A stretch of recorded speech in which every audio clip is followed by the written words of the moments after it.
Hi, I'm Trevor Lund from RevTrev.com, and in this series that we look at the gospel story, or each of the gospels, the Christmas story in each of the gospels, we're going to start with the book of Luke. Why Luke? Luke has got the fullest account of the gospel stories, and it's really significant what he focuses on and why he focuses on it.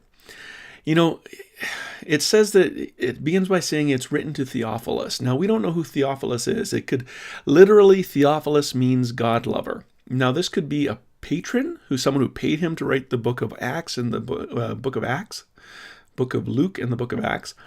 But it could also be a group of people. Christian, the term Christian was not yet used when Luke wrote these things.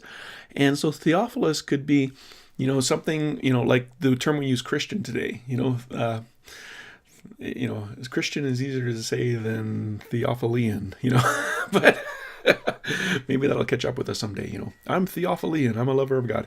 Anyway, so it's written to this person that we don't know who it is, but really what Luke does is he places the entire gospel and Jesus's nativity in the context of world history. How does he do this? He takes the genealogy, which is in chapter 4, from Joseph back to Adam. And he mentions people. He places it in Roman history with Caesar Augustus issued a decree that all the world should be taxed. This was issued when Quirinius was governor of Syria. Chapter 2, verses 1 and 2. So he places it in world history. He includes some very significant people. He includes women like Mary and Elizabeth. He tells their backstory and what was going on. He includes the outcasts. That's right, the shepherds weren't the most popular people around. Like if you invited people over to a party, shepherds probably wouldn't be on the list. But they're in the book of Luke. Now, he also, this is significant to me, he includes the elderly. We have Zachariah, who was John's father and didn't believe that his wife was going to conceive a baby in their old age. There's Simeon, who was waiting for the consolation of Israel. And when he saw the babe, Jesus, he said, "My eyes have seen the consolation of the people of Israel." And then he could pass on. There was Anna, the prophetess, who was both woman and elderly. And her story is also mentioned by Luke. It's really amazing that he mentions these type of people.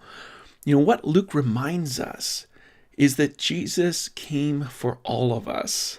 And that's really the story that Luke talks about. Jesus didn't come just for the Jews and just for the righteous and just for the important and not for those who you would expect him to come for. Now, for me, that challenges me to the core because I have to remember that Jesus came for me as well.